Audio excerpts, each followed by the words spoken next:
Hey everyone, welcome to another episode of Darshan Talks. We just spoke recently, but welcome on again. Um, I, ooh, I'm your host, Darshan Kulkarni. It's my mission to help patients trust the products they depend on. I'm an attorney, I'm a pharmacist, and I advise companies with FDA regulated products. So if you have an interest in an FDA regulated company or their products, this is the podcast for you. Today's guest is the Vice President of HR Technology and Analytics at HR Computes. He has a variety of different tools he's spoken to us about that had in the last conversation we spoke about. He actually talked about applicant tracking systems, and he talked about hacking them. He talked about EEO reporting. He talked about coupons, if you will. He talked about ways to stay in touch. He told us about jobscan.co, which I thought was a really interesting tool that I'd never heard of before. And he talked a little bit about how those tools can even be a way for CEOs to talk to employees. Today, he's going to talk to us about a couple of other tools that I'd never even heard of, but I have to be honest, they scare me a little bit. And then they also simultaneously make me go, this is really, really cool. And I can't wait to learn more about them. So our guest for today, ladies and gentlemen, Morris Yankell at HR Computes. And thank you again, Morris, for coming on. Thank you, Darshan. A pleasure. It's always nice to talk to you. You are challenging, and I love that. So let's do it. Well, I'll try to stay challenging. Good.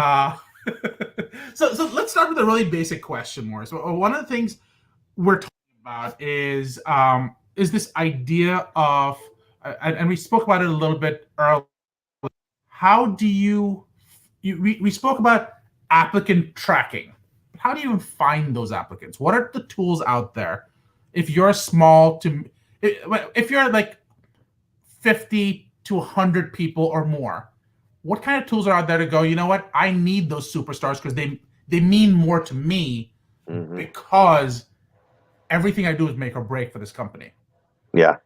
So, these days, most people are using LinkedIn, and most recruiters are using the recruiter's version of LinkedIn, and it's not cheap. So that means that then you're setting up searches, you're putting in criteria, you're allowing that to feed you people. Well, there are some other systems where they scrape the data from LinkedIn as well as other public and private databases, and they provide you with more tools to do that. They call it sourcing, finding candidates. And everybody in recruiting talks about the passive candidate. You want to steal someone else's star, and you want them now to come to your firm. So the way to do that is find them and then establish a relationship with that person. And some of these new systems really, it's almost like they're doing marketing to you based on the kinds of things that you say to them. Very kind of Google-esque. So Google-esque. So how do these systems find these unicorns, if you will? Sure. So, I mean, what do they call it? Spiders. And that's, programs that are out there that are pulling data from all over the place. So when you put in an email address, or you put in your LinkedIn profile, or you have a Facebook page, or you have a paper published on, some sort of life sciences website or in a journal or something like that, they're scraping that data and they're amassing these records of, frankly, multiple hundreds of millions of candidates, potential candidates for every role. And then when the company puts in the criteria, I need someone in dental research. I need them to have caries research. I need them to be doing, experiments on animals. I want them to have clinical research in their background, and I need them to come from these 5 schools and live in this kind of geographical area. You put in that criteria, it's going to feed you back, ranking those potential candidates based on the criteria that you put in. And now you can delve deeper. Now you can take a look at those people. Now you can start to reach out to them. You can set up a cadence of an email marketing campaign to them. So I shoot a note to Darshan because I'm looking for a pharma lawyer. Sure. Okay. And Darshan clicks on one of the things and he goes to our website and he views something. Boom. Now the system knows Darshan clicked on that. So now send him this email. Whereas I reached out to Morris and he didn't click on it. So give him 2 weeks, send him something else. Now Darshan gets that second one and he interacts with it in a certain way. It'll lead you down a path. Classic, marketing, Yeah. marketing campaign, but now they're using it for candidates. But that really scares me, right? Because from a privacy viewpoint, the concern is that you're tracking me. I didn't consent to be tracked. Does that raise privacy concerns by definition? Well, you didn't consent to be tracked. I would sort of disagree with you. You put your Tell me LinkedIn more. profile. You put your LinkedIn profile out there. Yeah. You publish this paper, and it's on, lifesciencepapers.com. Right. You did an interview for Time Magazine, and it's Yeah. out there in the sphere, in the infosphere. Yeah. It's yes. Is it stealing your social security number? No. No. But what it's scraping is, so it's not your private and personal information. Yeah. It's not. Although it is your email address, if that's available, it is potentially your phone number, but you're putting that in LinkedIn, or that is in places where, that are public databases.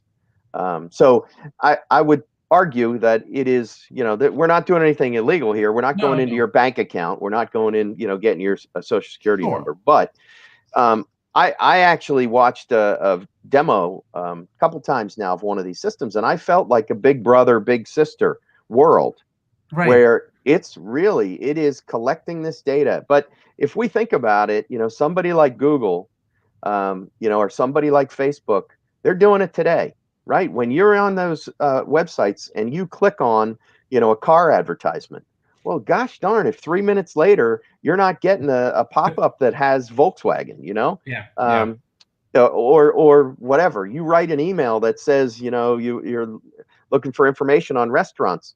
How come Yelp pops up? Just randomly? Come on. That's so. This is sort of taking it to the next step of trying to talk to someone and trying to have a relationship. Now, if that person freaks out and kind of goes, you can't just say, because you clicked on this, I'm sending you this email. You don't want to make it too intrusive, but at the same time, it's sort of leading them down the path to understand, what do you bring to that relationship. But in marketing campaigns, you have an opt-out option. And you do. You would in these. You would indeed in these. Okay. Yes. So, So let me ask you this question. So, do these types of systems, and it sounds like there's some incredible systems to find the unicorns that you couldn't find before, but that also means that people who don't fit that traditional role, someone who went to a top 10 school instead of a top 5 school, someone who ranked differently but has more experience. So depending how you set up those criteria, other people just don't get noticed. So do we land up in a scenario where you create a haves and have-nots just because you've taught the system to be more discerning than you probably need to be? Well, you're asking a very deep question, Darshan.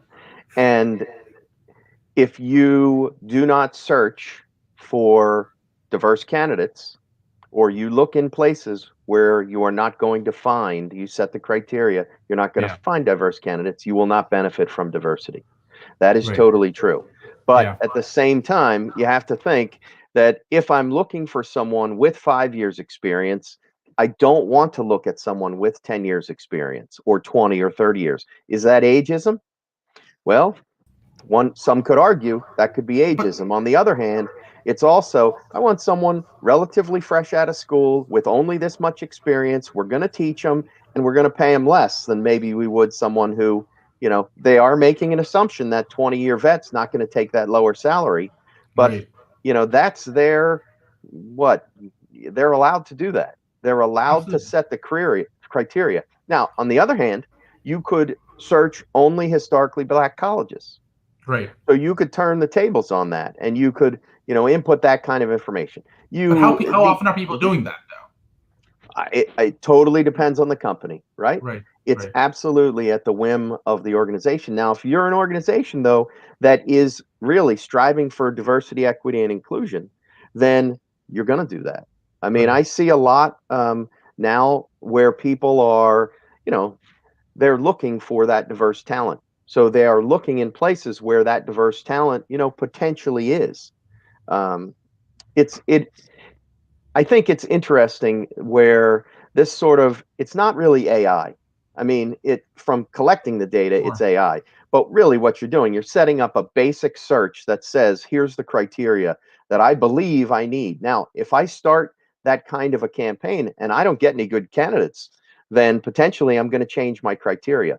Or if I look at the demographics within my organization and I find, that I have all whatever green people and I want some blue people, then I can change that criteria in certain ways.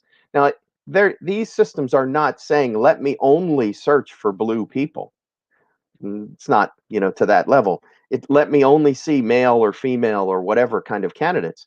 It's searching based on the characteristics of the human, and those characteristics, they do sort of in many cases, they will specify. Now, the other piece is, though, Darshan, um, and it's interesting to me, there's a couple of organizations I've heard recently, again, diversity, equity, inclusion, where they are doing things, bringing in people who are not qualified, but bringing them in almost as interns and bringing them in really to give them a leg up to, start to help whatever civilization to start to help and to do things, and those people are becoming valuable and great internal employees. But that is a situation that is based on the company. What do they want to do? In this case, I think your question originally from a life sciences perspective, if you have 50 or 100 employees, if you go to a headhunter, a Mhm. placement agency, they don't like it Sure. when you call them headhunters. If you go to a placement agency and you have someone search and find you a candidate, quite often it's 25% or more of the first year's salary Right. for that hire. Right. Um, that's a lot of money. It can be a lot of money. These Absolutely. systems, some of these systems are cost less than that amount of money. So even just giving it a try. Or the other thing is, if you have a higher volume that you're looking for, if you increase your volume of candidates to hires to candidates, so that you're not slogging through tons of candidates, that you are hiring better or more frequently or in a shorter amount of time, the amount of money that you save can easily be quantified to show that you're doing a better job at recruiting. So you talk about these tools that can scan the ether, and I sort of went onto LinkedIn and I consented for my data to be on LinkedIn. And you talk about the value of that because it makes the company's life easier. Most companies don't exist to make the world better. However, that may be, well, in the sense that they'd ideally like that to happen. They're not against it, but they're trying to solve a specific problem. That's why they got into the world. The part that I'm asking is, do once they found that unicorn, how does one use that opportunity to make sure the unicorn stays? And are there Sure. technological ways to make sure that happens? We'll address a different version of that same question. You found that diverse candidate who probably should have been there first place, but your criteria were too I don't want to use the term discriminating, Too but too focused, too closed, limiting. There you go. limited. Too focused, Thank you. too limiting. Hmm. Um, how do you make sure that once they're in, they don't leave? Hmm. So what tools do we have for Sure. that? So, the best way is, right, treat them like a mushroom, put them in the dark and feed them poo. No, that's not the best way, Darshan. What the best way is to treat them like a human being. And generally, human beings like to have their opinion asked for, have potentially a mentor, have someone who's interested in them and interested in their ideas, who's going to include them. That we see constantly, those are the highest engaged employees. Those are then the most productive companies and the most profitable companies. So nowadays, there are some really interesting tools that, for example, take a look at the emails that you're sending to each other, or even take a look at and record the conversation that you're having with them, or the texts that you're doing with that person. I should go texts that you're doing with that person. Take a look at those words and evaluate them from a sentiment analysis perspective. Hey, this person sounds guarded, or this person's feeling intimidated, or why did you ask those kinds of questions? And almost nudge. I'm sorry, Darshan. No, no. So let me ask that question, but because you're going to explain how the process works. But Mm-hmm. before we do that, how do you know the process works at all? And what I mean by that is sentiment analysis. This person seems upset. Well, Yeah. am I? And or is it just I was upset with that person, or I was upset with something else is going on in my life? Mm-hmm. And I guess if you're paying for my cell phone plan, maybe I'm okay with you looking at it. Maybe I'm not. Maybe I think of my cell phone as my personal conversations, and I'm not expecting you to have been monitoring my messages on there anyways. So how do we know that it works, and Mm-hmm. are there privacy concerns there? Not legally speaking, but Sure. ethically speaking, or Sure. managing and talking to your employees, that kind of conversation. Sure. So how do you know they work? Basically, is that the vendors will tell you they have vetted these kinds of algorithms out, and they show you examples where somebody says, "Woo, that's really bad," means that's really actually good, as opposed to that's really bad and it's negative. So I think that is a little bit of, you have to kind of believe it. Um, but they are showing you empirical science to show that this is something that people are doing, and that or computers are doing, and that it is very accurate. And then you also have to remember that you're going to see the context of the conversation with this overlay of what is the sentiment that's going on and what could be going on. It's things to show to you as a manager, to highlight to you, to ask more questions, to engage the employee in more conversation. It's not just whoa, he thinks something's bad, and let's overreact. It's, hey, yeah, we were talking the other day and you mentioned that you thought that was really bad. Well, is that, how come it's bad? And the person, then says, whoa, it's so bad it was cool, or I'm talking like I'm a hippie here. Right, right, But right. I think that's, it's the vernacular versus urban dictionary, right? But Sure. yeah, I think that's the thing. This is not, and it's just like AI, right? If AI says to you, this is the best candidate, you take it with a grain of salt and you look deeper. You're not just going, fine, hire him, click. You're then bringing them in and you're doing an interview. In this case, what you're trying to do is manage that employee. And this is just another tool in the toolbox to enable you to do it. Even for that toolbox to say to you, hey, maybe this person needs some supervisory training, or maybe they need better ways to communicate training, and here are some ideas. And it enables the manager to sort of click those and send them over and say, you might want to take a look at some of this stuff. I took this class and it was great for ABC project management. Or even in the conversation, the person says to them, boy, I'd really like to get some more training on project management. This thing is backing that manager up to be able to say, hey, here's some classes, take a look at them. Here's some things, free or whatever, internet, those kinds of pieces. So um, it's another tool in the toolbox for that kind So, of interaction. so is the I guess now I'm thinking, speaking like a lawyer, but You are. so I've heard. Someone's told me Yeah. that before. Uh, but I guess my question is, in those scenarios where you have the ability to monitor people's behavior, um, is there a risk now that I didn't I saw the behavior, I didn't report it? Do you see companies having to create policies now on the appropriate and inappropriate use of these technologies? Or are companies going, this is just a tool we have. We're not taking on additional liability for it. We're just trying to hopefully use it if we need to. So a couple things there. I think before you had said, is there some privacy concern? And I think the privacy concern is around lack of transparency. So when the conversation is, here's how we're going to do this management. This is the way that we at HR Computes help our employees. We take the things that we're doing, the texts that you and I send to each other, the emails we send to each other, even the phone conversations that we have, or when we sit down and we do a one-on-one like this, you tell the person, I'm going to record this so I can watch it later so that I can gain more insight. If you're upfront about it, then you're having that communication about it. And the idea is that if it helps the employee, it's a positive. Now, on the other hand, someone like President Nixon, didn't necessarily tell people he was recording them. But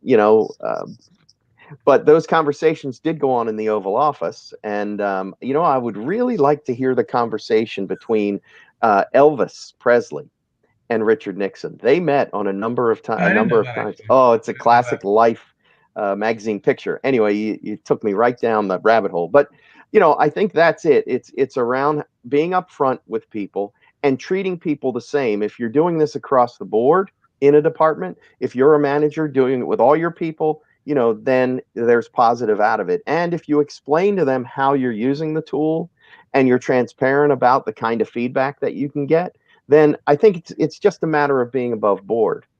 But do I really have the ability to say no? Well, potentially not. I mean, So quite how honestly, transparent is it if I'm telling you I will be beating you up? I'm being very transparent about the fact that I'll be beating you up. Do you right. consent while I've got you tied up?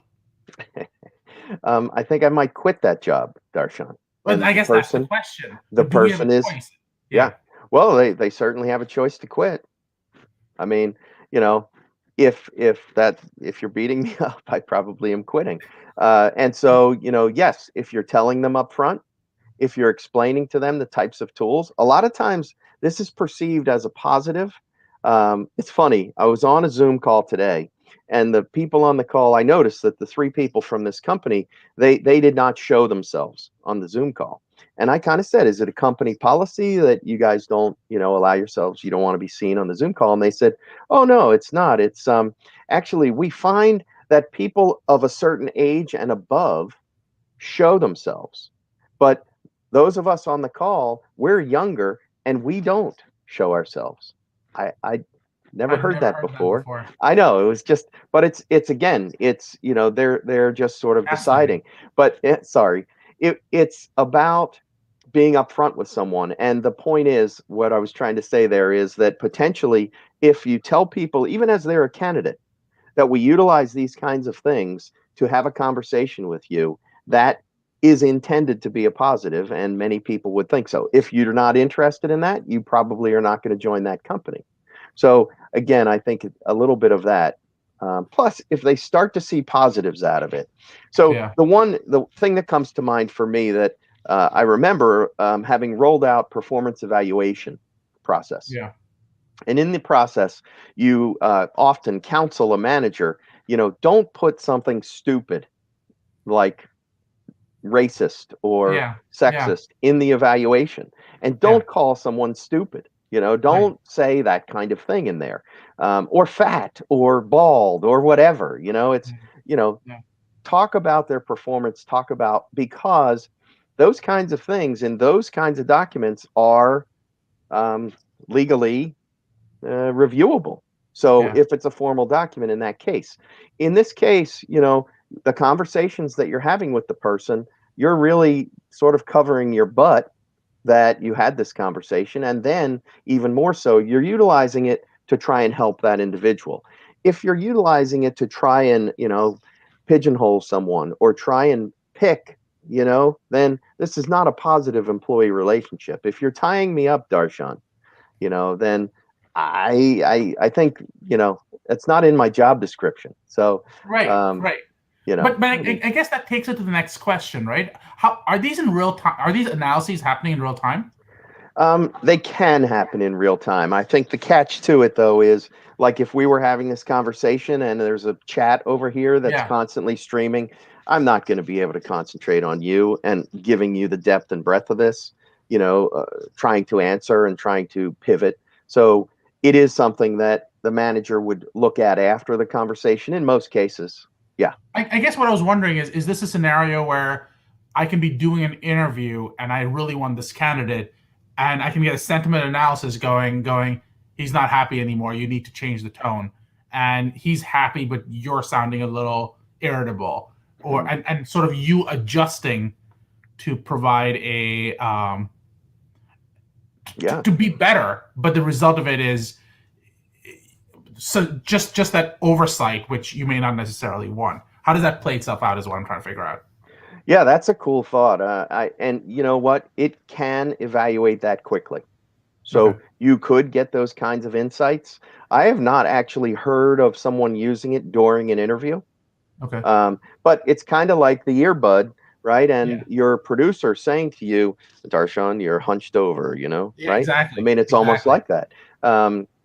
So I would believe it could do that. Now, whether someone is going to want that level of input, um, I don't know. But I have not heard of an interview thing that's doing that. Now, what I have heard of is the interview technology where it sends an invitation to someone, and basically they can record their interview anytime they want, right? So it doesn't have to be, it's a one-on-one interview because I recorded the questions. So Yeah. boom, I come up on a screen and this thing, and now, Darshan answers the questions whenever he wants. And that kind of a system can give a transcript of that interview. It can then, utilize that transcript to do this kind of coaching, or like you said, personality evaluation.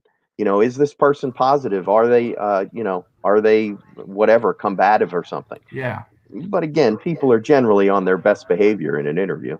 But let's reframe that question. Instead of, let's say, it being a job interview, which would be great by itself. Hmm. Hmm. Can you imagine doing that during a sales call Hmm. and doing an analysis of this potential customer Yep. seems happy, and now I want to leverage that, or this person, you're losing this person, Hmm. Hmm. and I didn't know if these tools can work that quickly. Yes, They can. they So can. I wonder Yes. why people aren't using it. Well, I think in the case of salespeople, they're overconfident and they believe that they can. I mean, at a certain level, these things Yeah. are not reading somebody's mind. Yeah. Yeah, of course They're not. Right. drawing inference from the words and the placement of the words and those kinds of things. So Yeah. if somebody is not interested, I think a lot of times a salesperson It's can just evident. tell. Right. But I think these are ways that the thing that's exciting to me about it is that it's taking into consideration things that the manager, maybe they're not a good manager, and so Yeah. they're not thinking of it, and it's taking into consideration things that that employee is going to benefit from in a way that makes it easy for the manager to do. So that's really a powerful new tool. That's really something. And it doesn't have to be, I know we're talking human resources and technology. A lot of these tools are not um, necessarily one of the large HCM vendors. So, yes, those HCM vendors may have these kinds of tools, but at the same time, a smaller organization can find these. You and I were talking about HR technology being in the wild, wild west again. Yeah. HR tech started with a lot of upstart, kind of companies that were when PCs first came out, right? And I know we're going back in time, but PCs came out and, everybody paid on the mainframe. Yeah. Payroll systems, they were all on, big hardware, big stuff. So then PCs came out and these little proliferations of applicant track. What was an applicant tracking system? Nobody ever heard of that. Right. Suddenly it's on the PC, and then the internet just exploded it further. So these are small companies. PE money is being spent. HR technology uh, business is exploding. And these kinds of companies are out there to, take a look at, try it for a year, try it, pilot it in a small area of your organization and see what you think about it. They're cheap enough to be able to do some of that stuff, and they're supposed to be intuitive. It does take time to learn how to use it and to get the nuance, and a lot of that is where we help companies, HR computes. So we don't sell software, but we help make it work for human resources or for management. But these are out there, these tools. So here's my question: when you're doing these live analyses in sentiment tracking, if you will, is Mhm. it based on the words, or is it based on body posture, or is it based on tone? Is it based on face sort of positioning, if you will? What is it based on? Sure. Well, the ones that I've seen the most are based on words. And it's Okay. not just individual words, it's groups of words. It's, the syntax of how you're saying things. That's how it gets I'm bad and I'm bad, how it Yeah. understands that. But I mean, facial recognition. I was talking to someone earlier today, and they said that this background check company, or certainly the federal government, or Yeah. police agencies, there, how did they find out who the people were who went to Washington and marched on the Capitol? Right. Facial recognition, comparing to Facebook, comparing to Right. LinkedIn, comparing everywhere. So I have not, and I know that there are studies and things in place where it's reading your facial expression and then trying to translate that into your mood, or That's what I was trying to figure. Okay. those kinds of things. That exists. I have not seen that yet Okay. in Okay. human resources technology. We're HR technology is like cool, but we're not saving the world. It's we're not arresting people yet. Yeah. So Yeah. I Yeah. think that technology is being used in those areas, but I think it's coming.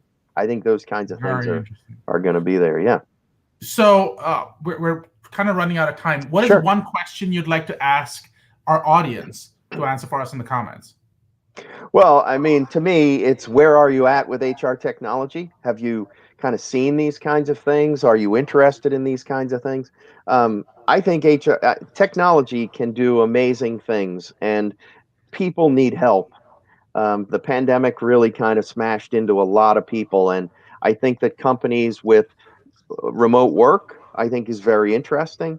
Yeah, Um, and so, does something like this sound interesting to them, or how are people really using HR technology? That's something that I would be interested to hear from very people. cool. Yeah, Uh, During our conversation, Morris, we end up talking about employee coaching. We end up talking about a little bit about employee onboarding, but really getting into sourcing and candidate management.